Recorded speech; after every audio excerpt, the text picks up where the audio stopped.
Hello, class. Welcome to Chapter 11. Remember, we did Chapter 13 first to help those with the ACT. Despite the epic pandemic here, we did it anyway, and then 14 fit really well with 13 because it was all trigonometry. And now we are going into Chapter 11. So today's lesson is 11.1, a measure of central tendency. All right, if you don't remember what the word central tendency means, you will remember that here a little bit later as we go forward. So here we go. So what are central tendencies? They are the mean, the median, and the mode. All right, remember mean is the average, and symbols here, we need to look at some notation. Here is the symbols for the mean. So right here, that symbol is the Greek letter, and it's the Greek letter mu, okay?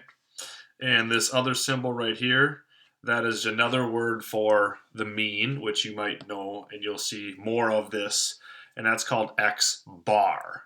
Real creative mathematician thinking there. All right, so remember for the median, that is the physical middle, and the physical middle of the data set is odd. So if it's odd, and you have like 1, 2, 3, 4, 5, 6, 7, well then the median is clearly the exact middle, so it's 4. If it's an even data set, 1, 2, 3, 4, 5, 6, then when it's an even data set, the median is the average of these two numbers here, remember. Mode, again, is the one that occurs the most often. You can have a no mode situation, one mode, or multiple modes. Okay, we'll show you that in a little bit as well. All right, and then the last thing is called range. Now, range is not a measure of central tendency. That's just mean, median, mode. Range is a measure of what's called dispersion. Okay, so dispersion, there's another part of dispersion that's called standard deviation, and we'll talk about that here in a little bit. But first, let's talk about these 4 items. So here's a quick example. Find the mean, median, mode, and range of the data. All right. Again, things you've done already before. So to find the mean, we just would calculate the average. So the mean is just simply add them all up. So 1 plus 4 plus 7 plus 6 plus 1, 3, and 7. And then I'll divide by how many items we have there. 1, 2, 3, 4, 5, 6, 7. So I divide it by 7. And that sum is 29. And if I divide that by 7, let's bring in the calculator here, it's okay.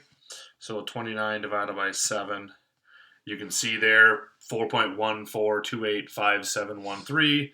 So let's just say that the mean, or X bar, is equal to 4.14. All right, the median, all right, remember that's just the middle of the data set. I don't need a calculator, so I got to put it in order. So 1, 1, 3, 4, 6, 7, 7.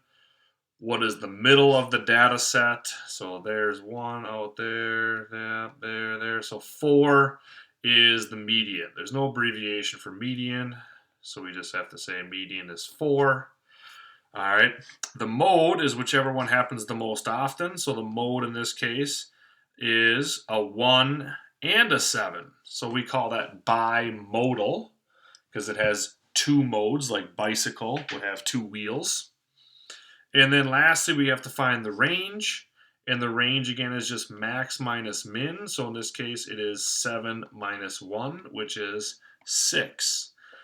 Now, this is a coincidence that these 2 values have to be the exact 2 values there. That's not always going to happen. All right, so you remember mean, median, mode, and range there of the data set. All right, so you've done that before. Let's talk about what we haven't done before. All right, and that's called standard deviation. Now, standard deviation, all right, that here is the definition, represents the average distance the data is from the statistical mean of the data. Okay, so if you think about that, my last data set was 1, 1, 3, 4, 6, 7, 7, right? And the average is 4.14. Okay, so the standard deviation would be what's the difference here? What's the difference there? What's the difference? What's the difference? The difference, the difference, and difference. And imagine averaging all of those differences, that's what standard deviation is. Okay? So really there's a formula for this. And again, remember standard deviation, that is what's called a measure of dispersion. And standard deviation is this formula that I'm going to show you right here.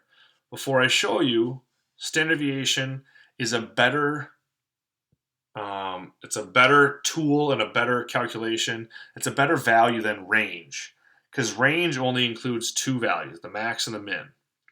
And if you have an outlier, that drastically is going to change the range. So first off, here's the formula for standard deviation right there. All right, and that looks, I'm sure that looks easy enough. That looks like it's no problem to do. Yeah, right, all right. So that's the formula for standard deviation. So basically what that is, all right, if you look here, there's, x1, that's the first value. There's x bar, that's the mean. See how I'm finding that difference, and I'm going to take and I'm going to square it, and I'm adding up all those differences and divided by n. N stands for the number of values in a data set. But lucky, we're not going to do that by hand. We're going to do that with the calculator. So here's another way to look at standard deviation. It's the sum of the differences squared divided by n, and then we take the square root of that. All right. Now, we're not going to use this formula. We are going to go ahead and use the calculator to calculate this. So I'll show you how this works. Here's an example. You're training for a triathlon. You ride your bike 7 weeks in a row, and there's your data, 17, 20, okay? We're going to use our calculator. So I'm going to pull my calculator back in. And to do this, all right, let's go over here. Let's look at our steps. We are going to use stat, edit, and enter the data right there. And then we're going to go stat and calc. So first off, we're going to push stat. And now it looks a little different here, but just follow the steps. And number one is edit. All right, now I have some data in my calculator already. And what you can do is you can simply delete the individual items and just keep pushing the delete button. All right, but notice I can try clear, but notice when I push the clear button, nothing happens. So I don't want to I can use delete in the column, I cannot use clear, or I can move up to the heading. And if I'm up in the heading, I can now use the clear button, but I don't want to use the delete button now. So if I push delete, you see how L1 is now gone. I can get it back. I push stat, and I use number 5, setup editor. I'm going to push 5, and then enter. And it says done. So now when I go back to stat, number 1, see how my list is there. Remember, I don't push delete in the column, and I don't push I don't push delete in the heading, and I don't push clear in the column. I can delete in the column, or I go to the heading and push clear. And I move down, and notice the whole list is gone. So now I'm going to type in 17, 20, 16, 18, 22, 19, and 20. Okay. Now notice I didn't have to put them in order. All right. To find the median, that's such a pain to have to put things in order. That's what the trouble is. Okay. So now what I do there is look at my second step. I go stat and calc. So again, stat, I want to push the right arrow to move over to calculate. All right, so stat, right arrow, calculate. So go to calculate. And it's option number 1. One variable statistics is what it's called. Okay, so I push one variable stats. And if you have an 83, your screen kind of looks like mine. But if you have a newer calculator or an 84, you see one variable stats, you see frequent list, and then you see calculate. Just go down to calculate and hit enter. If you have this screen, just hit enter right there. And you can see I have some data right now. Now if I look at it, the first thing says X bar. Remember that stands for the mean. All right, I'm gonna move my calculator, move it over there. So the mean is simply 18.857 is my mean. All right, and you can look below X bar. I see a big EX, I see EX squared, I see SX, and now I see that standard deviation. Okay, so one thing I forgot to mention was the symbol for standard deviation. My fault on that. So let me just clear this and go back. So standard deviation right here, see that symbol? Sigma is the lowercase sigma is the symbol for standard deviation. All right. So when I go back to my calculator right there, I see sigma x. So my standard deviation is 1.88 is the standard deviation. All right, and then what I now do is if I go down arrow, which you will use the down arrow, mine looks a little different. You see n is 7. N stands for the sample size. And I'm going to move over here and I can see min x, q1, med. That stands for median. And so then the median is 19. That's the middle of the data. All right. The mode doesn't show up on there. I don't see any mode. I see Q3 and max. But mode is easy to do. Which number happens to show up twice? I get 20 to show up twice, so the mode is 20. And then range doesn't show up on here, but notice on the calculator I do get the max value, I do get the min value.